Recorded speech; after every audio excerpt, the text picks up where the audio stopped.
राष्ट्रप्रवाह news channel में आप सभी का स्वागत है। मैं मनन व्यास और आज की देखते हैं ताजा खबर।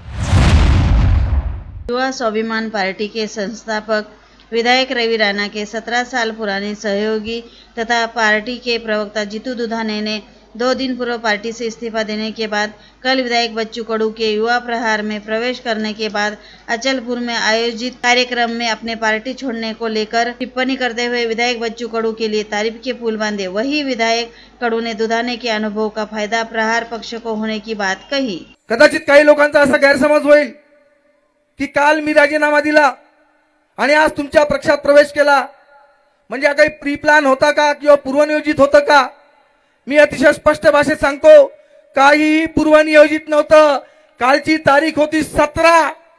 मी फक्त खतरा जाणवून दिला, पण आमच्याच पक्षातील काही लोकांनी माझ्याबद्दल चुकीच्या वावड्या उठवल्या की त्यांनी तलवार म्यान केली, राजीनामा वापस घेतला। मी अजूनही 3 दिवस थांबणार होतो, शांततेने विचार करणार होतो, नंतर माझी भूमिका मांडणार होतो।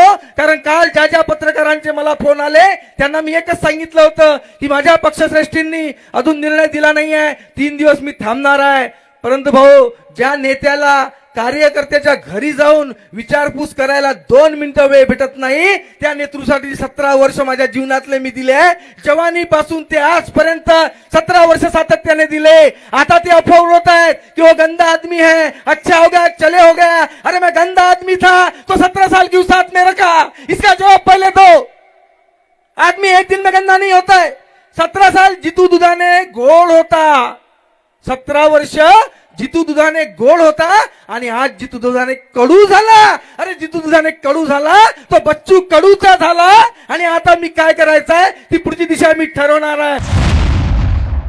18 सितंबर को खोलापुर पुलिस थाना क्षेत्र के धामोरी गांव में रहने वाले अजय मुंगाने का शव गांव के ही बस स्टैंड के पास पड़ा बरामद हुआ था, जिसे देखते ही स्पष्ट हो गया था कि अजय मुंगाने के सिर पर किसी वजनी व धारदार वस्तु से वार कर उसे मौत के घाट उतारा गया है। ऐसे में इस मामले की तेजी से जांच करते हुए ग्रामीण अपराध शाखा पुलिस के दल ने आशीष शैलेंद्र सिंह मुंगाने, बालकृष्ण महादेव खरबड़े के साथ ही 3 महिलाओं को अपनी हिरासत में लिया, जिन्होंने पूछताछ के दौरान अपना जुर्म भी कबूल कर लिया। विशेष उल्लेखनीय है कि यह 5 आरोपी मृतक अजय मुंगाने के रिश्तेदार ही है, जिन्होंने संपत्ति की लालच में आकर मिली भगत करते हुए अजय मुंगाने को मौत के घाट उतार दिया। जानकारी के मुताबिक अजय मुंगाने के माता पिता का काफी पहले ही निधन हो गया था, जो विगत 14 वर्षों से धामोरी गांव में अपने रिश्तेदार रहने वाले आशीष मुंगाने के घर रह रहा था। अजय मुंगाने का नाम पर उसकी पुश्तैनी जमीन रहने के चलते 10 लाख रुपए का बीमा भी था। ऐसे में उसे जान से मार देने पर वह जमीन व बीमे की रकम खुद को मिलने की लालच में आशीष मुंगाने ने अजय मुंगाने को रास्ते से हटाने की योजना बनाई, जिसमें अपनी मां व पत्नी को शामिल करने के साथ ही गांव में रहने वाले बालकृष्ण खरबड़े व उसकी एक रिश्तेदार महिला को भी 2-2 लाख रुपए देने का लालच देते हुए इस योजना में सहभागी किया। अजय मुंगाने का धामोरी गांव के बस स्टैंड के निकट एक छोटा सा होटल था, जहां पर वह रात के समय सोया करता था। ऐसे में आरोपियों ने अजय मुंगाने को रात के समय उसके होटल में ही जान से मारने की योजना बनाई, जिसके चलते 17 अक्टूबर की रात को आशीष की मां व पत्नी ने अपने घर की छत पर खड़े रहते हुए निगरानी की। वही आशीष ने बालकृष्ण तथा एक महिला के साथ मिलकर गहरी नींद में सो रहे मुंगाने के हाथ पांव पकड़कर उसके सिर पर फर्शी के टुकड़े वार करते हुए उसे जान से मार दिया। साथ ही यह मामला कोई दुर्घटना की तरह दिखाई दे, इस हेतु अजय मुंगाने के शव को बाहर सड़क पर लाकर डाल दिया। पुलिस द्वारा की गई जांच के दौरान पुलिस ने होटल के भीतर 1-2 स्थानों पर लगे खून के धब्बों को देख लिया था, जिससे पुलिस को यह हत्या का मामला रहने का संदेह हुआ। यह कार्रवाई ग्रामीण पुलिस अधीक्षक विशाल आनंद, अपर पुलिस अधीक्षक पंकज कुमावत, उप विभागीय पुलिस अधिकारी अशोक थोरात के मार्गदर्शन तथा ग्रामीण अपराध शाखा के पुलिस निरीक्षक किरण वानखड़े के नेतृत्व में एपीआई किशोर वानखड़े व सचिन पवार, पीसीआई सागर हटवार व मूलचंद भामुरकर, पुलिसकर्मी सचिन मिश्रा, शकील चौहान, युवराज मानमोठे, रवींद्र वराडे, शांताराम सोनवणे, स्वप्नील तंवर, सागर नाठे, अमोल देशमुख, सचिन मसांगे व मंगेश लकड़े के पथक द्वारा की गई। अमरावती शासकीय मेडिकल महाविद्यालय में अखिल भारतीय कोटे से अब तक 11 विद्यार्थियों की एडमिशन हो गई है। सीकर राजस्थान की पायल सैनी जीएमसी की पहली छात्रा बनी है। उनका अधिष्ठाता डॉक्टर किशोर इंगोले, उप अधिष्ठाता डॉक्टर नितिन अंभोरे और स्टाफ ने दाखिले का प्रमाण पत्र देकर स्वागत किया। अमरावती जीएमसी की पढ़ाई दिवाली 6 नवंबर से शुरू होने की जानकारी डीन डॉक्टर इंगोले ने दी। उन्होंने बताया कि MIR वाले विद्यार्थियों को MBBS के प्रवेश के तीसरे राउंड में अमरावती जीएमसी में दाखिला दिया गया। 15 सीट का कोटा रखा गया था। 11 के प्रवेश सुनिश्चित हो गए हैं। महाराष्ट्र के नीट उत्तीर्ण विद्यार्थियों हेतु अगले चरण में कल से प्रवेश प्रक्रिया चलेगी। उल्लेखनीय है कि महाराष्ट्र में एक साथ 8 नए जीएमसी इसी सत्र से शुरू हुए हैं। प्रत्येक की प्रवेश क्षमता 100 स्थान है, जिससे राज्य में MBBS की 800 सीटें बढ़ गई है।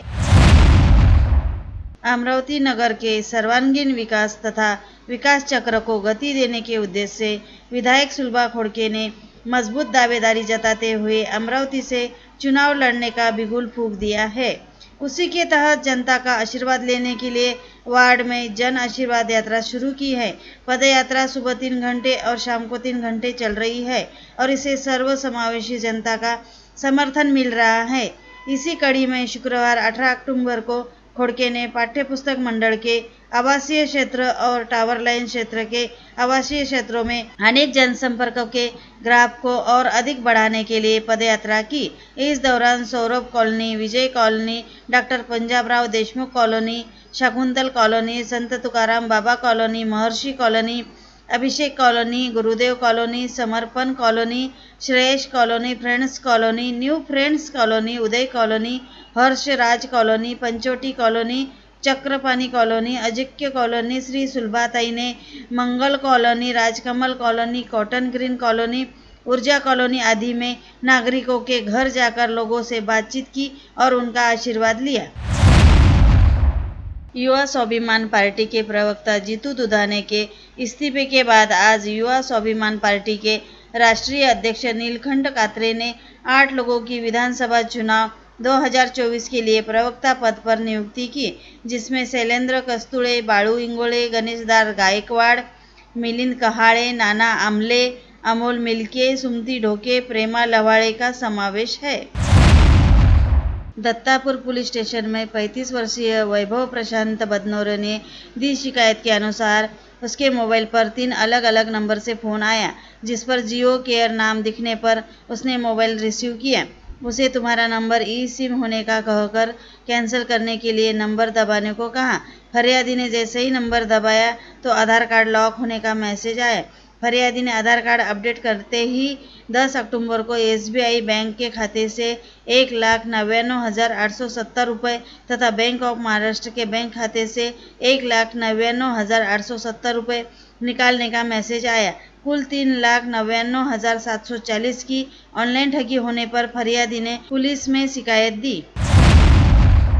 दर्यापुर तहसील की ग्राम गोड़ेगांव निवासी 65 वर्षीय लंकाबाई उत्तमराव चक्रे बाजार करने दर्यापुर गई थी, जहां उसने तड़ोकार ज्वेलर्स से 10,000 रुपये के चांदी के गहने बनवाकर बस स्टैंड पर गांव वापस जाने के लिए बस का इंतजार कर रही थी। तभी 40 से 45 साल की एक अज्ञात महिला ने उसे बैंक में 10,000 रुपये भरने पर उसे 30,000 रुपये मिलेंगे कहकर फरियादी को 10,000 से अधिक पैसे देने का लालच देकर उसको खरीदे हुए गहने तड़ोकार ज्वेलर्स में गिरवी रखने को बाध्य कर आरोपी महिला ने फरियादी को ADCC बैंक ले जाकर लंकाबाई से 10,000 रुपये लेकर रफू चक्कर हो गई, जिसके बाद ठगे जाने का एहसास होने पर फरियादी ने पुलिस में शिकायत दी। और लेटेस्ट न्यूज़ देखने के लिए राष्ट्रप्रभा चैनल को लाइक और सब्सक्राइब कीजिए।